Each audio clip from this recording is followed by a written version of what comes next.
voilà oui. un premier. Une seconde. Encore. Oui. Julius Evola, voulez-vous nous parler de vos origines, de vos années de jeunesse et de votre formation spirituelle? Mes origines, je suis né à Rome. Pour ce qui concerne le côté purement biographique, je ne l'estime pas digne d'intérêt. Pour ce qui est ma formation intellectuelle, mes études officielles ont été des mathématiques. Dans le même temps, depuis ma jeunesse, je me suis intéressé des philosophies, des auteurs mystiques, ensuite de l'histoire des religions, d'orientalisme en particulier, et enfin de tout ce qui se rapporte aux doctrines traditionnelles, sur la base de laquelle j'ai entrepris une critique de la civilisation actuelle. Et enfin, un des derniers sujets auxquels je me suis consacré, c'était la sexologie, correspondant à cet ouvrage qui a été publié aussi en français, Métaphysique du sexe. Nous savons que vous avez participé dans votre jeunesse au mouvement d'avant-garde. Quels ont été dans cette période vos rapports avec le futurisme et avec Dada? Un rapport avec le futurisme s'imposait par lui-même, parce qu'en Italie n'existait que le futurisme comme art d'avant-garde. Et j'ai connu Marinetti et des autres exponents du mouvement futuriste. Mais puis, peu à peu, je me suis aperçu qu'il n'y avait pas une homogénéité entre mon orientation et celle futuriste, à laquelle j'accusais une sorte de dynamisme chaotique, une sorte d'élan vital, avec du chauvinisme, avec l'exaltation du futur problématique. Toutes ces choses, pour moi, ne marchaient pas. Et au contraire, je me suis presque immédiatement intéressé au moment dadaïste, immédiatement après la guerre. C'était 1919. Ben, j'étais en rapport avec Tristan Tzara, avec lequel je m'entendis très bien. Et dans ce temps-là, j'ai donné ma contribution dans le domaine de la peinture, de la poésie. Pour la poésie, c'est ma formation précédente avait pour centre surtout le courant français, le symbolisme, Rimbaud, Mallarmé et tout cela. Et j'ai donné, comme je vous l'ai dit, je me suis entendu très bien avec Tristan Tzara.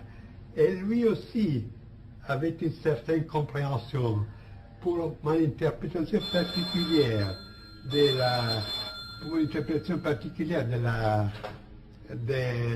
du dadaïsme. Pas seulement comme un moment artistique, mais bien comme la fin de tout l'art, comme le passage dans un plan où l'intérêt principal, c'est une sorte de délivrance absolue. Et ce côté, dirais-je, mystique du dadaïsme, j'ai souligné aussi dans des conférences que j'ai faites ici en Italie. Et j'ai trouvé une compréhension aussi chez Tzara. C'est un côté de Tzara qui est peu connu, celui-ci. Nous savons qu'en 1923, vous avez cessé de vous intéresser d'une manière active tant à la peinture qu'à la poésie. Quelles sont les raisons de ce changement? Comme je viens de le vous dire, et pour moi, toute cette expérience artistique n'avait pas une valeur seulement artistique. C'est une sorte de reflet d'une crise existentielle profonde qui était survenue immédiatement après la guerre, avec le retour de la guerre. Alors ce n'est pas un état où on pouvait demeurer. C'est là la différence, j'estime, entre l'art abstrait d'alors et l'art abstrait d'aujourd'hui. Alors l'art abstrait avait cette dimension existentielle profonde. Aujourd'hui, c'est une sorte de convention, de manière, qui n'a pas aucune dimension en profondité. Alors c'est évident que lorsque j'ai dépassé cette crise, aussi son expression extérieure dans le domaine artistique n'a eu plus une raison d'être. Mais si on a vécu sérieusement et au profond cette crise, il n'y avait pas trop de chemin à choisir. Quelqu'un pouvait se tuer, les autres faire rebourser chemin. Ceux qui ont fait aussi certains dadaïstes à partir d'Aragon, par exemple. Ou bien s'effrayer le chemin pour une dimension ultérieure de l'expérience. C'est ce que j'essayais. En 1925 et jusqu'en 1930, vous formulez la théorie de l'idéalisme magique et de l'individu absolu. C'est le sujet de votre livre « Il Camino del Cinabro ». Nous expliqueriez-vous cette doctrine? Mais pour l'expliquer, je devais entrer dans un domaine technique de philosophie. Je peux dire en résumé que cette doctrine, c'était une synthèse entre l'idéalisme absolu de la ligne de successeurs de Kant, Schelling, Fichte, etc., de l'existentialisme avant la lettre, avec une dimension ésotérique. En troisième lieu, de la doctrine de la puissance, parce que, comme il est bien compréhensible, un des auteurs qui a exercé sur moi une influence particulière, ça a été Nietzsche. Un certain Nietzsche, parce que je n'approuve pas tout. Alors c'est une sorte de synthèse, là, de théorie de l'absolu absolu. On parle de la position gnoséologique, c'est-à-dire des doctrines de la connaissance. On la développe dans une doctrine du moi, et puis on considère les développements possibles de ce moi jusqu'à un idéal presque chimérique, c'est l'individu absolu. Et les phases de ce développement ont été exposées dans les deuxièmes volumes de cette doctrine de cette théorie d'individu absolu, qui s'appelle phénoménologie de l'individu absolu. Le mot est fermé phénoménologie et apprend dans le même sens de Hegel, phénoménologie de Geist, phénoménologie de l'esprit, pas dans le sens d'un recueil de phénomènes plus ou moins. Novalis a-t-il eu une influence sur vous? En partie parce que à ce temps, j'étais assez intoxiqué par la méthode académique. Et Novalis, j'ai reconnu qu'il avait des intuitions très profondes. Mais ce qui me gênait, c'était son côté poétique et intuitionniste, pas systématique. Votre livre, La tradition hermétique, est une exposition de la doctrine secrète qui se cache sous les symboles de l'alchimie. Est-ce qu'elle a des rapports avec les enseignements que vous avez exposés dans un autre livre, également traduit en français, La doctrine de l'éveil? Non, il y a une différence. La doctrine de l'éveil, c'est une exposition systématique de l'ascèse, de l'ascétisme bouddhiste, que j'ai reconstruit sur la base des textes originaux pali. Si bien que la traduction anglaise de ce livre était recommandée par la Pali Society de Londres, qui est l'autorité la plus reconnue dans cette branche. Et alors, ce livre est considéré comme un classique sur des études sur le bouddhisme, bien que ces thèses, pour la mentalité commune, pour une culture moyenne, sont révolutionnaires, parce que je considère comme un malentendu, ou bien comme une déformation, la conception du bouddhisme comme cette vision de la vie qui considère seulement le monde comme souffrance et le nirvana comme une sorte d'évasion plus ou moins dans le néant pour s'échapper à cette douleur. Je démontre au contraire, toujours sur l'appui des textes, parce que dans chaque page, vous trouvez des citations de toutes sortes, qu'au commencement, le bouddhisme était une doctrine initiatique, que le vrai sens de cette doctrine et de cette ascèse, qui a une allure toute particulière, c'est-à-dire, dirais-je, scientifique, parce qu'il n'avait pas des présuppositions religieuses ou morales, alors que le but ultime de cette discipline, c'était la réalisation de l'inconditionné. Le vrai nirvana, c'est l'inconditionné, que le bouddhisme pose au-delà même du royaume de Dieu. Et quelle est la différence avec la tradition hermétique? Et comme vous venez de le dire, la tradition hermétique, c'est un livre qui est consacré à l'exposition, à l'interprétation de cette tradition secrète qui se cache sous des symboles alchimistes, de métallurgie, d'opérations métallurgiques. Alors, il y a une différence fondamentale avec l'interprétation, pas au sens de l'histoire profane de la science qui a fait M. Jung, parce qu'il considère tout cela, tout ce monde alchimique, pas comme un monde matériel de métaux et de substances matérielles, mais comme des projections de la libido, des archétypes, etc.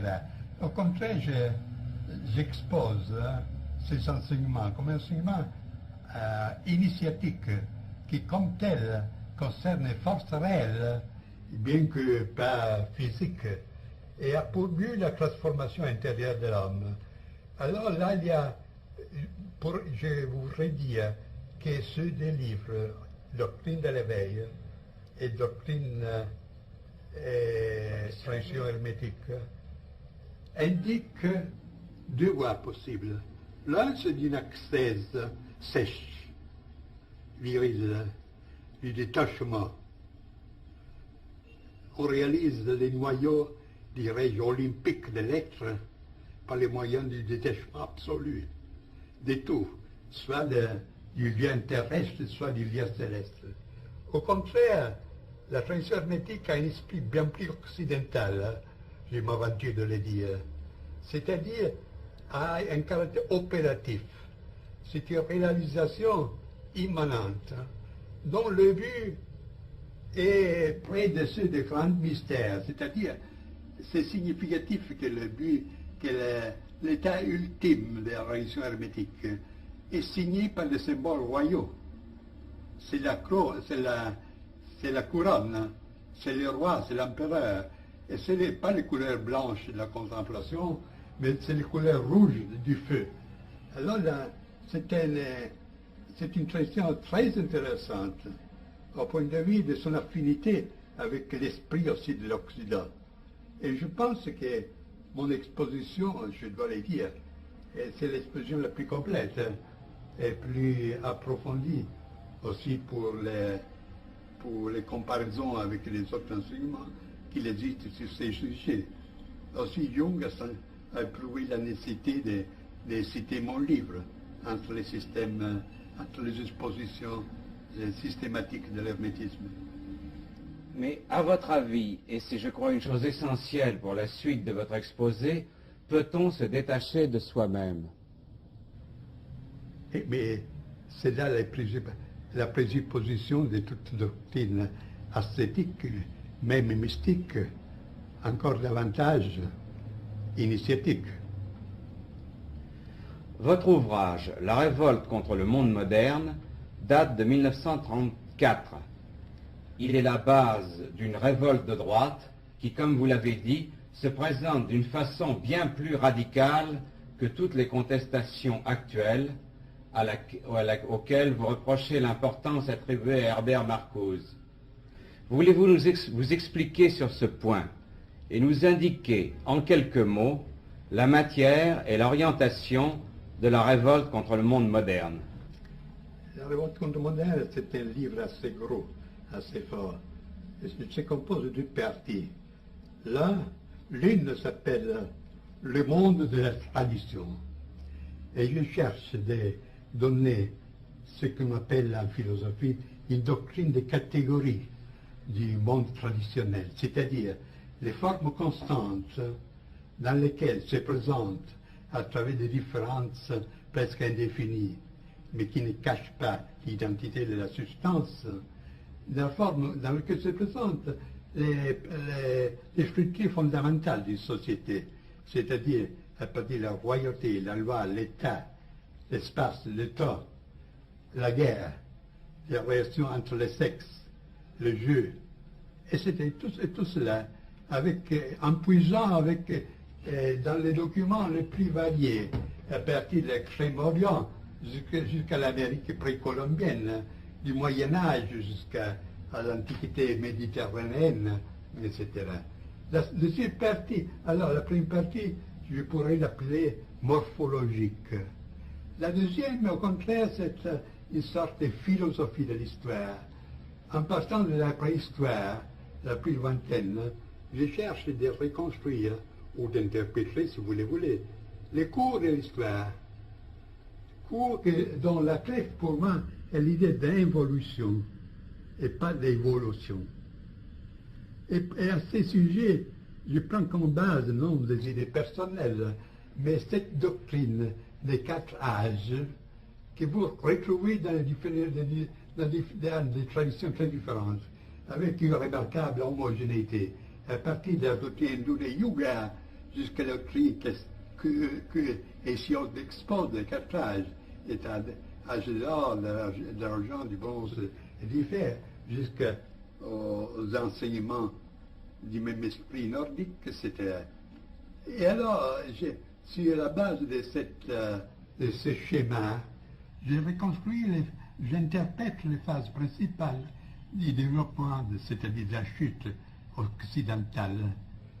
Et la fin de cette interprétation a été presque prophétique, parce que le titre du chapitre correspondant s'appelle « Les cycles se ferment, Russie et Amérique ».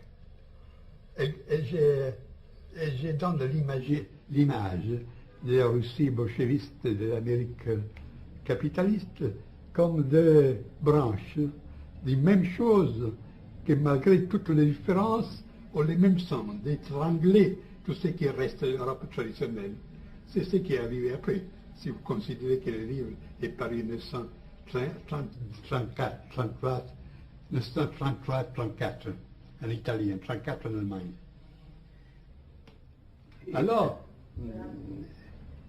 étant donné cette structure du livre, vous voyez que les titres « Révolte du monde moderne » ne correspondent pas entièrement au contenu, parce qu'il ne s'agit pas d'un livre polémique. Mais la polémique vient par soi-même, parce que, en voyant comme sont les choses, c'est naturel pour quiconque garde une certaine sensibilité spirituelle de dire non au monde moderne. Mais c'est là la différence avec Marcuse, avec toute cette bande de contestataires, etc. Ils peuvent avoir raison dans certaines critiques, mais lorsque vous demandez au nom de quoi, ils ne savent absolument dire rien. Et c'est mieux qu'ils disent rien, parce que lorsqu'on écoute Marcuse sur les sujets de ce qu'il propose comme une société meilleure, on est terrorisé parce que sa sociologie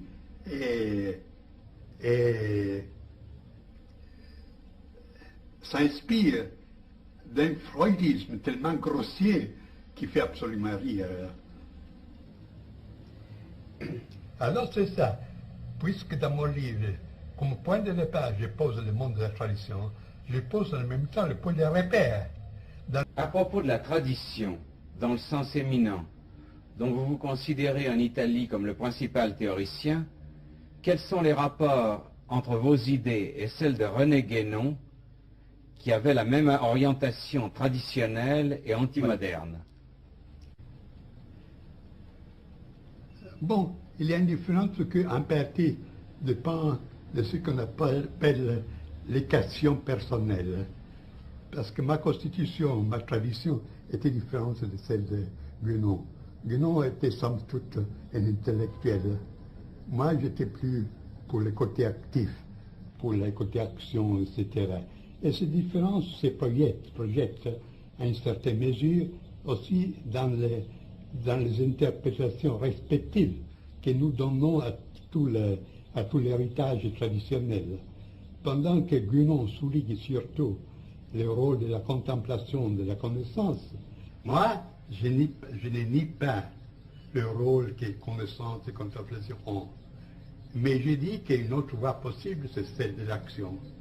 Et dans mes interprétations, j'ai souvent fait tomber l'accent sur la tradition, sur la création de l'action. Et par là même, et on voit la différence qui consiste dans le fait que Guénon donne la priorité à la caste sacerdotale comme dépositaire de la contemplation, pendant que moi je donne la prééminence à la tradition guerrière et royale. Cette différence se reflète dans le rôle que nous donnons à l'Église et à l'Empire. Guénon estimait que si l'Occident a eu une tradition, ceci est dû à l'Église, à la tradition catholique. Moi, j'affirmais avec Dante, je dirais, au demeurant, que la tradition ghibelline de l'Empire était l'exponent justement d'une tradition de la même dignité, avec une dimension surnaturelle qui est très claire dans l'idéologie ghibelline des Hohenstaufen, des empereurs allemands. Et j'ai cherché de trouver les documents, les témoignages de cette veine secrète dans la littérature chevaleresque et surtout dans le mystère du Graal, qui pour moi c'est un mystère absolument gibelin. Alors, en cherchant des témoignages sur la spiritualité impériale, sur l'ère gibelline, je me suis rapporté à toute la tradition chevaleresque, notamment la tradition du Graal, que j'ai interprété dans un livre qui est paru aussi en français, qui s'appelle Les mystères du Graal et la tradition gibelline. Et alors il apparaît que le Graal, qu'on devait retrouver pour faire fleurir de nouveau un royaume déchu, c'était justement l'héritage de cette tradition unitaire, royale et sacerdotale dans le même temps. Parce que c'est là un point de différence avec Guénon. Parce que Guénon, comme il est obligé de le reconnaître, estime qu'aux origines, les deux autorités étaient réunies. L'autorité spirituelle et le pouvoir temporel étaient un. Ce qui existait jusqu'à hier au Japon, pour ne parler des anciennes civilisations, il ne vaut pas la peine de les nommer ici. Et puis que seulement ensuite, il y a eu cette division des pouvoirs. Mais alors, étant donné cette division, il estime que c'est partant du pouvoir de l'autorité spirituelle qu'on devait chercher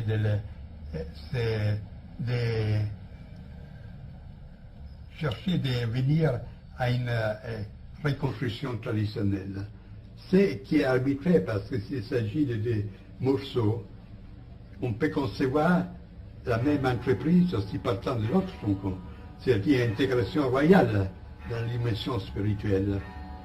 Et de là, il y a des différentes conséquences. Puis sur des points particuliers, je ne m'arrête pas trop parce que ça conduirait trop lointain. Guénon estimait que l'Église catholique aujourd'hui, ce serait le point de repère, le point de repère pour un redressement traditionnel. On voit aujourd'hui où est que va l'Église. Ce sont des illusions. Et je garde une lettre de Guénon avec laquelle nous avions une correspondance très suivie, dans laquelle, puisque j'ai fait cette objection, il a dit, pour moi c'était un devoir d'indiquer certaines possibilités, mais je savais d'avance qu'il aurait eu une fin de nous recevoir. Et alors la direction aujourd'hui ouverte à gauche de l'Église ne laisse pas de doute sur cette chose. Et l'autre point de contraste, c'est au sujet de la maçonnerie, de la franc-maçonnerie.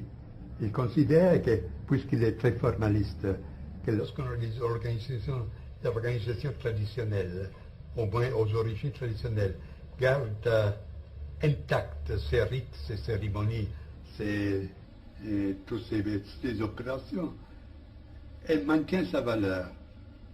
Même si au point de vue pratique, elle subit une dégénération ou bien. Et moi, je ne suis pas de cet avis, n'est-ce pas? Et je ne peux pas que constater l'action dans le sens antitraditionnel, que depuis la vieille Révolution française jusqu'à hier, la maçonnerie comme une sorte de religion du troisième État a exercé. Et je suppose que la maçonnerie, qui aux origines avait un caractère initiatique, que dans cette maçonnerie se sont infiltrés, sont pénétrés des influences qui lui ont donné une direction tout à fait contraire. Est-ce que vous accepteriez de nous parler d'un point particulier? C'est le livre le plus mystérieux de Guénon, Le Roi du Monde. Oui. Qu'en pensez-vous? Eh bien là, c'est un aperçu général du caractère, de nature documentaire. Il constate comme l'idée d'un centre suprême du monde revient dans les traditions les plus diverses. Et il décrit ces différentes traditions. Et décrit aussi quelle est la fonction attribuée à ce centre.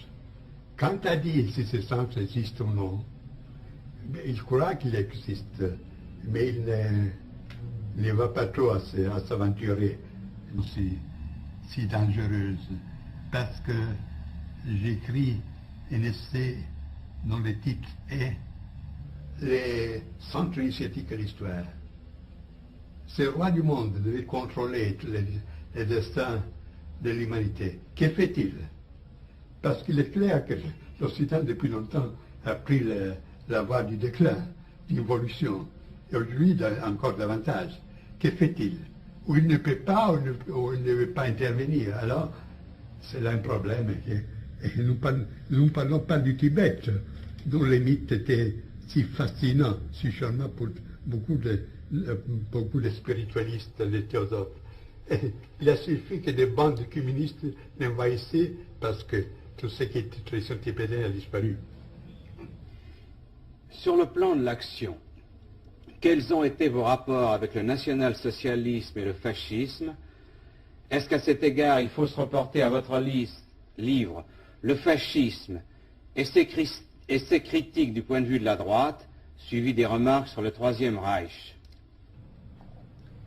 Bon, il faut que je dise d'abord que je n'étais ni fasciste, ni national-socialiste, ni membre d'aucun parti, comme je n'ai pas donné ma voix à aucune élection.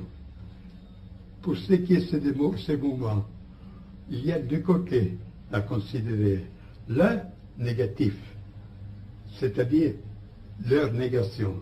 Et je ne pouvais pas être d'accord avec les mouvements qui s'est déclaré contre toute démocratie et tout marxisme. Alors, je pouvais accepter cette position. Pour ce qui concerne les côtés positifs, il y a des côtés valuables, des aspects valuables, des aspects qui ne l'étaient pas. Et ce que je pouvais prouver est la reconstitution de l'autorité de l'État. L'idée de dépasser la lutte des classes avec une formation hiérarchique et corporative, et un certain style militaire et discipliné de la nation, et une certaine tendance anti-bourgeoise. Et tout cela, pour moi, allait bien. Et ce que je n'approuve pas, c'est le côté dictatorial. Chez nous, le mal est à moitié parce que, bien que nominalement, la monarchie existait encore. Au contraire, l'action du national-socialiste a été, dans un certain sens, assez destructrice, parce qu'il a nié, en grande partie, ces traditions qui existaient même après la Première Guerre mondiale. Alors, pour celles qui sont les rapports avec ce mouvement, je n'ai exercé presque aucune action dans dans le monde du fascisme, aussi pour des raisons particulières de mentalité et pour une sorte de maçonnerie qui s'était formée là, des groupements fermés. Pendant que j'exerçais une certaine action en Allemagne, mais justement dans ce milieu qui n'était pas justement national-socialiste, mais qui était conservateur aristocratique. Par exemple, j'ai fait du baron von Gleichen, qui était le président du Herrenclub, du club de seigneurs de Berlin, dont le rôle est assez connu dans la période précédente. Et pas avec les mouvements nazistes en tant que tel. Pour Hitler, je n'avais aucune sympathie, parce qu'avant tout, j'ai trouvé qu'il était une type prolétarienne. En second lieu, qu'il est un type dangereux de posséder, bien qu'il est très doué, douce et succès, etc. Et pour ce qui est de la SS, le discours est un peu différent, parce que d'habitude, on connaît de la SS seulement les aspects les plus fâcheux, comme des concentrations, tout cela, Gestapo, etc. Mais il faut se rappeler que Himmler flirtait avec l'idéal d'un ordre, ce qu'on appelait, il y a aussi un livre en français, l'ordre noir. Il voulait ressusciter dans une nouvelle forme l'ancien ordre, les chevaliers Teutones, les chevaliers germaniques du IIe siècle. Et dans ce sens, il travaillait pour donner une certaine formation particulière des mi-spartanes et des mi-prussiennes à ces éléments choisis, l'élément nouveau, et qui demandait aussi qu'il avait de la race et qu'il avait une formation surtout militaire aussi. Et alors, dans ce sens, puisqu'il cherchait aussi une sorte de consacration pour cet ordre, il avait intérêt aussi pour les symboles primordiaux, tout ce qui était les traditions primordiales. Et dans ce sens, il avait porté aussi l'attention à moi. Et j'ai fait des conférences à Berlin, en allemand, pour les chefs de la SS, justement sur ces domaines, sur ces camps tout à fait particuliers, ces domaines tout à fait particuliers.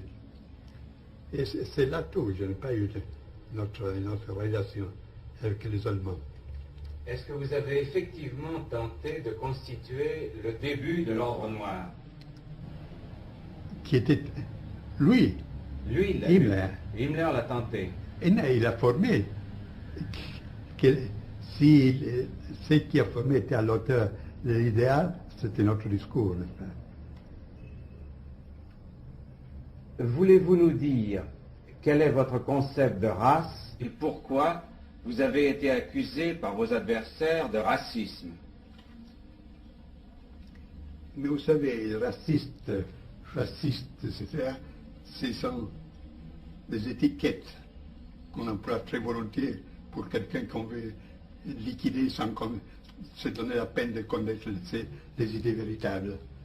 Et pour ce qui est le problème de la race, ce serait un discours un peu long, parce qu'avant que le fascisme aussi avait pris une orientation raciste, je travaillais en Allemagne dans le sens de rectifier ce que je voulais appeler le racisme biologique et scientiste qui avait pris très pied. Et je ne pouvais faire parce que j'étais italien, parce que un Allemand qui aurait fait ces propos, très probablement serait fini dans un camp de concentration. Alors, pour arriver à l'essentiel, je me suis occupé du racisme, mais avec l'intention de le rectifier. De là, une doctrine toute particulière de la race. C'est évident que, comme toute conception, aussi celle de la race dépend de l'idée qu'on a de l'homme. Si cette idée est matérialiste, c'est évident qu'il y a aussi les conceptions qui la prend pour base seront matérialistes. Et ce sera différent lorsque la base est différente. Alors moi, je suis parti pas par la conception biologique de l'être humain, de l'entité humaine, mais bien de la conception traditionnelle. L'homme composé par un esprit, une âme et un corps. Et alors j'ai posé le problème de la race pour toutes les éléments. Alors j'ai formulé une théorie de la race du corps qui correspond plus ou moins à l'anthropologie courante. Une théorie de la race de l'âme qui étudie la typologie des manières de réagir, des sentiments, des aspirations, tout cela. Tout cela peut avoir un style particulier qui peut être aussi caractéristique d'un certain groupe humain. Et au sommet, il y a la race de l'esprit. Ce sont les formes typiques qui peuvent avoir l'attitude vis-à-vis au spirituel, à la vie et à la mort en général, les surnaturels, etc. Alors, dans cette manière, j'ai présenté un tableau plus complet, plus intégral du problème de la race. Et il se peut qu'intéresse que Mussolini, dont, je le dis entre parenthèses, je n'étais pas l'éminence riche, comme on a écrit en France, mais que j'ai vu seulement dans cette occasion, a eu l'occasion de lire ce livre que j'écris en Italie. Ça s'appelle Synthèse de la doctrine de la race, avec ses différenciations. Et il était enchanté, au point qu'il voulait en faire la base pour une action particulière dans laquelle l'Italie aurait été le sujet actif vis-à-vis de l'Allemagne, pour la supériorité, les caractères plus complètes de cette thèse. Et c'est là la première occasion que j'ai vu Mussolini, lorsque la guerre avait déjà commencé. Alors tous ces racontants, moi, éminence riche, Mussolini, etc., ce sont de la fantaisie pure. J'ajoute que le racisme, ce n'est pas un synonyme d'antisémitisme. Le problème du judaïsme, pour moi, existe. Mais on ne doit pas confondre les choses. Dans Les hommes et les ruines, vous avez avancé une doctrine qui se résume en ces mots: agissez de sorte que ce sur quoi vous ne pouvez rien ne puisse rien sur vous, et aussi chevaucher le tigre. Voulez-vous nous expliquer cette doctrine? Eh bien, il y a là, je me permets de le dire, une petite confusion, parce qu'il s'agit de deux livres très différents. L'un s'appelle Les hommes et les ruines, c'est-à-dire les hommes qui sont encore debout au milieu des ruines spirituelles et matérielles de l'époque ultime. L'autre, c'est à le titre Chevaucher les tigres. Le premier, en un certain sens, est positif, parce que je cherche d'exposer les éléments d'une doctrine de l'État, d'une vision de la vie, d'une éthique, la critique de l'économie, du passement du capitalisme, du socialisme. Et c'était là le problème de la guerre occulte. Et c'était jusqu'à arriver à un chapitre final qui s'appelle l'Europe, son unité et ses conditions, où je pose les problèmes et je cherche de les résoudre, selon un point de vue naturellement traditionnel.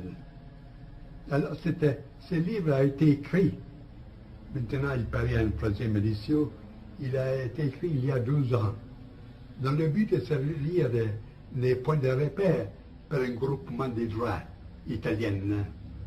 Il est inutile de remarquer, de souligner que lorsque je parle des droites, je ne parle point du tout de la droite économique, qui pour moi est une subversion telle comme les marxisme et l'autre.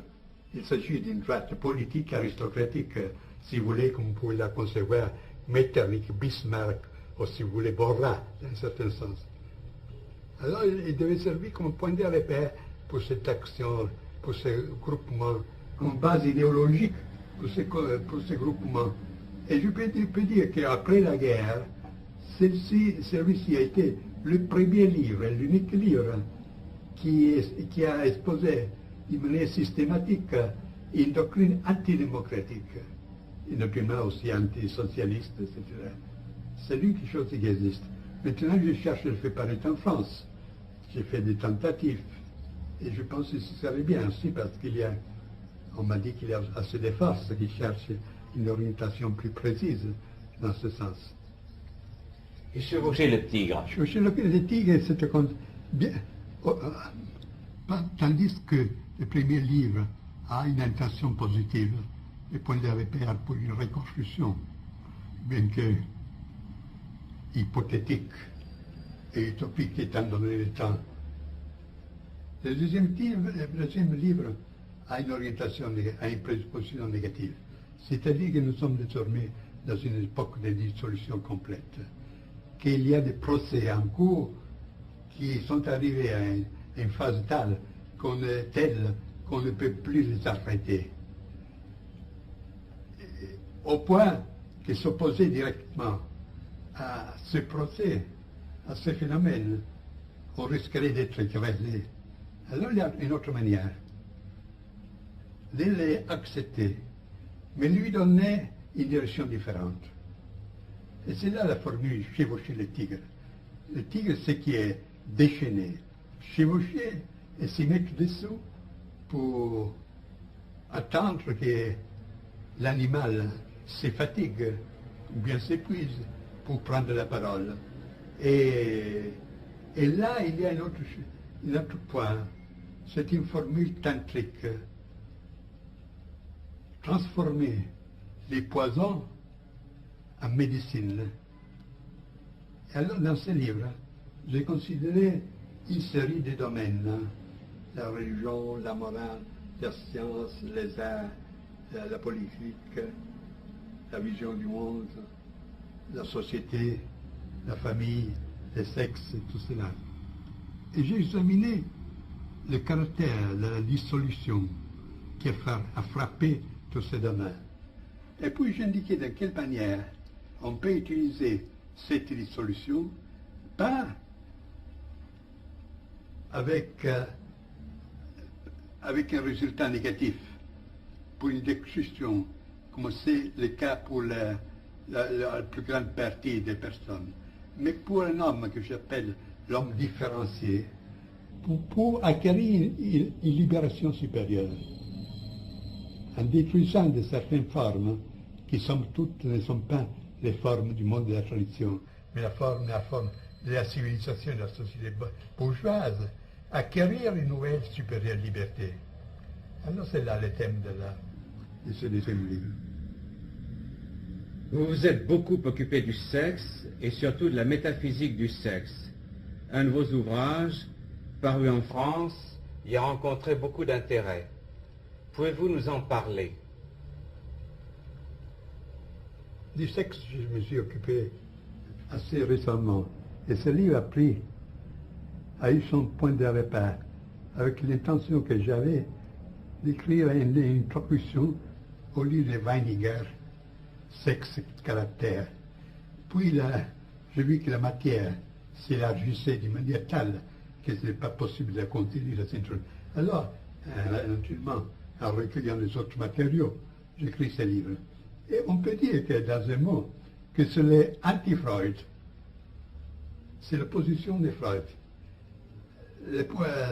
On peut dire que, tandis que Freud a découvert une dimension transcendante, mais presque démoniaque du sexe, subpersonnel, je cherche de retrouver dans l'expérience du sexe une dimension transcendante au sens supérieur, qui conduit à non. En grec, on pourrait dire anagogique, pendant que l'autre est catalogique, c'est qui conduit vers le bien. Et alors, il y a là un examen, pas seulement des formes profanes de l'amour et de l'amour sexuel, tel que presque tout le monde les connaît, pour y découvrir ce plus profonde, de laquelle même les personnes intéressées, c'est-à-dire les personnes qui s'aiment, ne s'aperçoivent pas. Ils ne s'aperçoivent pas justement là où cette dimension serait la plus importante, dans l'orgasme sexuel. Alors, il y a constaté, d'un point de vue qu'aujourd'hui on appelait phénoménologique, ces aspects d'expérience sexuelle. Je suis passé en considération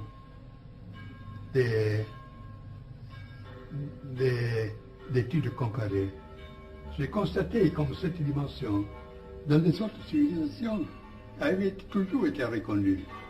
On connaît un sacrum sexual, c'est-à-dire un sacré du sexe, qui était la base, pas seulement pour les rites, un peu répandus à tout le monde, mais aussi pour des pratiques assez précises, pour conduire l'expérience sexuelle à produire des phénomènes magiques et statiques et mystiques. Et là, j'ai recueilli des traditions de toutes sortes, selon mon habitude. L'extrême-orient, le taoïsme, le tantrisme, les pays arabes, c'était jusqu'à la démonologie du Moyen-Âge, etc. Alors, c'est la position différente dans ce sens. Et j'ai cherché la dilatation sur une dimension du sexe qui est autant superpersonnelle et profonde comme celle sur laquelle Freud s'est obsessionné, mais qui au contraire a pour fond le plus profond une transcendance. Et j'ajoute que la clé pour mon interprétation était le mythe de l'androgyne. Vous les trouvez comme on les connaît surtout en Europe. Chez Platon, le banquet, quelle est l'interprétation du sexe? C'est une impulsion confuse et irrésistible à restaurer une unité primordiale, qui était des êtres dont la puissance faisait peur même aux dieux. Dans les mythes platoniques, c'est pour ça que les lieux, on les a brisés à deux, hommes et femmes. Ainsi donc, pour vous, le sexe peut être un élément de la reconstruction. Non, de reconstruction, non. Pétitisé, c'est un domaine purement individuel. C'est-à-dire que peut-être utilisé pour chercher d'approfondir l'expérience, pour déceler et assimiler cette dimension transcendante. Et c'est évident qu'il y a une opposition précise entre la liberté sexuelle d'aujourd'hui et ces doctrines. Parce qu'aujourd'hui, nous vivons dans une sorte de démonie, de démonisme du sexe. Mais c'est justement une sorte, quelque chose qui fait dépendant aux drogues. C'est des manières pour évader, pour échapper à l'angoisse existentielle. Et alors, tout finit dans des sensations plus spasmodiques et chaotiques qui ne sont absolument aucune solution du problème. Ceci, je l'ai exposé aussi dans un essai d'un de mes livres, qui n'est pas traduit en français, s'appelle L'arco et la clava, c'est-à-dire l'arc et la massue.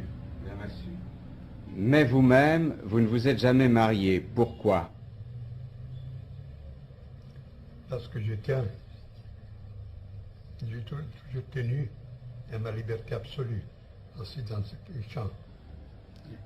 Je ne connais pas même ma famille, c'est-à-dire, elle existe, mais j'ai vécu toujours d'une manière indépendante et absolument anti-bourgeoise. Ainsi que je n'ai eu jamais une profession, une occupation dans un bureau, etc. J'ai préféré d'avoir moins de possibilités, mais une pleine liberté. Et puis, au point de vue sexuel, je ne suis pas pour la monogamie.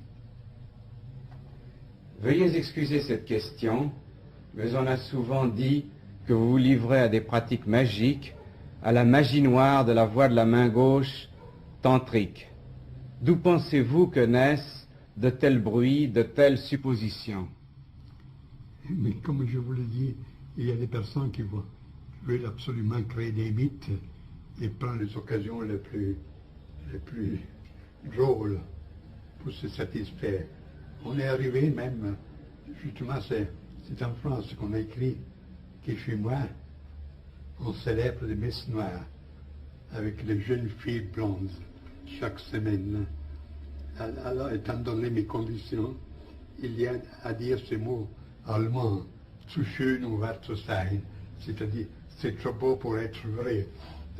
Alors, ce que je peux dire, qu'en 1927, 28 et 29, j'ai organisé ce qu'on s'appelait le groupe de Our, qui ne s'occupait pas de magie, mais des opérations initiatiques. Et après cette période, alors il faut distinguer entre des pratiques initiatiques et des pratiques magiques, ce qui est assez différent. Et j'ajoute que de ce groupe de Our est né un ouvrage qui est presque unique dans son genre. Ce sont des 3 volumes qui s'appellent Introduzione alla magia, Introduction à la magie. Ce sont des monographies anonymes, parce que selon nous, ce n'est pas l'auteur qui compte, mais le sujet, avec des traductions, des commentaires. Alors je pense que pour quelqu'un qui veut explorer d'une manière sérieuse, parmi tant de contrefaçons et de fantaisies, ce sujet, cet ouvrage est indispensable. Et paru en troisième édition italienne, il y a un an, moins d'un an, ici. Et si, pour ce qui est l'origine de ce raconteur, vous savez bien qu'en partant des théories, on arrive très facilement à supposer des pratiques correspondantes. Moi, j'étais le premier en Italie à faire connaître le tantrisme, à exposer aussi ces rites de la main de la droite, de la main gauche, etc., à examiner cette éthique de ce qu'on appelle le kaula. C'est un courant de tantrique qui professe une sorte de surhumanisme, une sorte de doctrine du surhomme, au-delà du bien et du mal, en se permettant toutes choses, sur la base d'une préparation ascétique.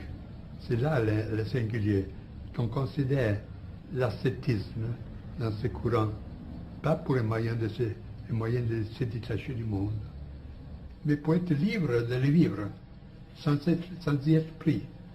Et dans cette présupposition, on peut se permettre toutes choses, ce qui naturellement est assez dangereux étant donné la faiblesse humaine. Alors, à partir de ces présuppositions, de ces expositions et de la compréhension que j'ai eue pour ces doctrines, il est facile de penser que moi aussi je m'occupais de ces choses. Au moment où vous affirmez que nous traversons l'âge obscur dont parle la tradition hindoue, quel est à votre avis le remède ou les remèdes à cette dissolution de la civilisation actuelle? Réponse tout à fait négative. Il n'y a rien à faire.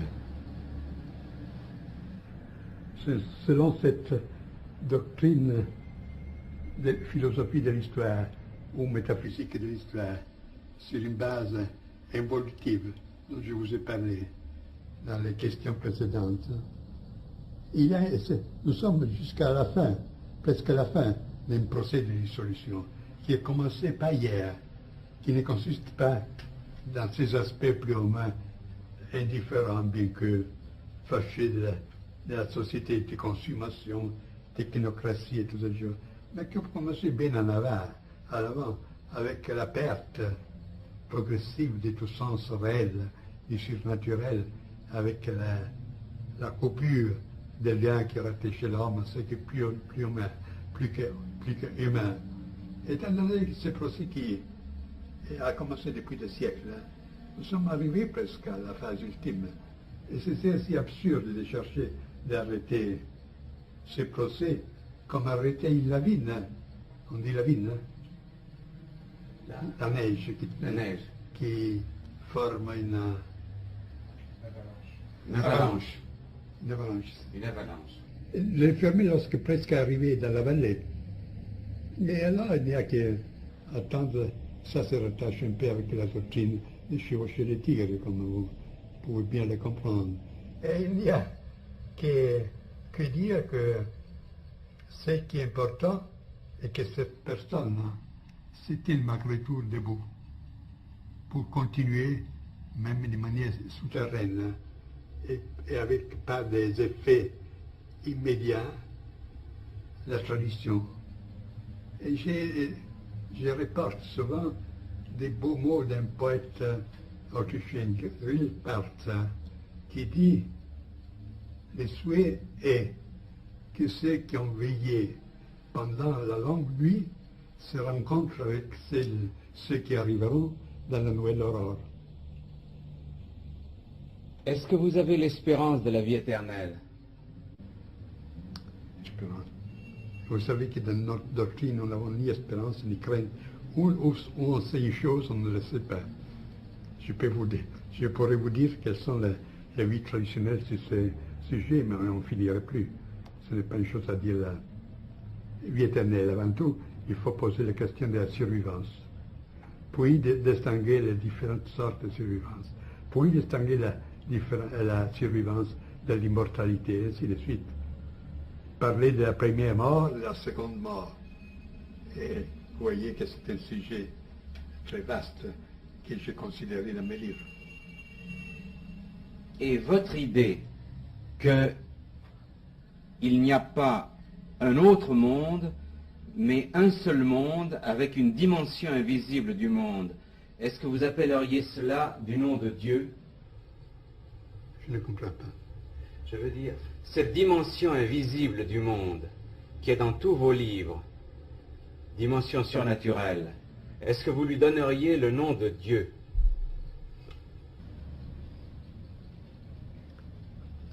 Je me permets de vous dire que la question est mal posée. Avant tout, il existe pas une réalité au derrière de l'autre, mais il existe des différents moyens d'expérimenter une chose unique. Ce qui est matériel, c'est les phénomènes, les projections d'un œil matériel, d'un regard matériel. Lorsque l'homme a changé son être, il persévérera la même réalité dans les autres formes. Et alors, ce sont des dimensions. Et comme dans la radio, vous pouvez tourner les boutons sur des différentes longueurs d'onde, et vous percevez des autres, des suites différentes. Alors là, il n'existe pas un monde relatif et un monde absolu, mais un regard relatif et un regard absolu. Pour ce qui est Dieu, ce n'est pas le cas d'y parler, parce que pour la métaphysique, les dieux c'était concept qui appartient à la conscience religieuse, pas la conscience métaphysique. Vous savez que selon la doctrine hindoue, et aussi selon certains mystiques occidentaux, comme Dionys l'Aréopagite, et même Plotin, même Maître Eckhart, on considère quelque chose qui est au-delà de la divinité, de Dieu. Parce que le Dieu, selon le point de vue oriental, hindou par exemple, c'est le principe de l'être. Mais le principe de l'être a, vis-à-vis de soi, le principe du non-être. Il y a quelque chose de supérieur à l'être et au non-être. Et au non-être. Et c'est une sorte de... Ça fait rien, qu'on va juste pendant que ça tourne. Oui, si vous voulez reprendre, au moment où vous nous disiez vous disiez il y a l'être, vous savez qu'il y a l'être et il y a le non-être. Je disais que Dieu, c'est une catégorie qui appartient surtout au domaine religieux, et tel qu'on l'entend surtout en Occident. On pense au Dieu théiste, le Dieu comme personne. Alors, ce n'est pas un concept, une catégorie de la métaphysique. Parce que ce Dieu théiste, au maximum, on peut le considérer comme le principe de l'être. Mais l'être par lui-même, pour sa nature, a contre soi, contre lui le non-être. Et on peut concevoir quelque chose qui est au-delà de l'être et du non-être. Et c'est là la métaphysique. C'est la fête métaphysique dans une conception traditionnelle du monde. Et c'est là, L'un dont parle Plotin, c'est la Gottheit, c'est-à-dire le Dieu au neutrum, dont parle Meister Eckhart, et qu'il pose au-delà de Dieu. Et partout, et dans les expériences les plus profondes, même les mystiques qui côtoient les vérités de l'initiation, a été pressenti cette idée-là, qu'il y a un point de repère absolu qui dépasse qui est une sorte de sur-Dieu, quelque chose qui dépasse la conception de Dieu, surtout théiste chrétienne, qui, je voudrais ajouter, à propos de la main de la voix de la main gauche, Vamachara, en hindou, que celle-ci se rattache à une conception presque complète de la divinité. Cette divinité est exprimée dans ses formes plus populaires, dans celle qu'on a appelée la Trimurti, c'est-à-dire trois faces du divin. L'un qui est Brahma au masculin, pas au neutrum. Le deuxième, c'est Vishnu. Le troisième, c'est Shiva. Le premier Dieu, c'est-à-dire la première puissance de la divinité, c'est la création. La deuxième, c'est la conservation. Et à ça se rattache tout ce qui est dévotion, respect de l'existence, tout ce qui est créateur, etc. Le troisième, Shiva, au contraire, c'est le dit de la destruction. Ma destruction à entendre comme transcendance. C'est le représentant de ce qui est inconditionné, et comme tel ne peut que agir d'une façon destructive sur tout ce qui est conditionné. Alors pendant que le premier Dieu, création, conservation, forme l'objet de la voix de la main droite, le troisième, Shiva, c'est justement le Dieu du troisième, qui s'appelle, le Dieu qui, c'est le troisième Shiva, c'est le Dieu qui, sous le signe duquel c'est la voix, c'est tout la voix de la main gauche, qui comprend des formes de destruction rituelle, l'orgiasme, tout ce qui, dans son paroxysme, dépasse tout ce qui est conditionné. Et c'est vu, ne se limite pas à ces milieux un peu spécialisés comme ceux du tantrisme. Mais si vous consultez un texte qui aux Indes a la même popularité presque de la Bible chez nous, que c'est la Bhagavad Gita, dans le chapitre 10e, vous trouvez justement que la forme suprême du Dieu se révèle dans sa manière épouvantable, dans sa forme épouvantable, en une force qui détruit toute chose, qui est comme un potentiel trop haut qui fait sauter un circuit, un schéma. Et c'est intéressant que cette révélation du divin dans sa forme suprême a été accordée à un guerrier, Arjuna, lorsque au point de combattre, en voyant dans le fil de ses ennemis, aussi des parents, des amis, ne veut plus combattre. Alors le Dieu l'encourage en disant, tous ceux que tu vois sont déjà morts avant d'être nés. Tous seront transportés par ma puissance destructive, parce qu'aucun est à l'auteur de la transcendance que je suis. Alors, de par peur, sois mon instrument, et combat sans peur et sans souci. Je crois que c'est là la justification la plus haute, la justification sacrale la plus haute de la guerre qu'on peut trouver dans le monde traditionnel.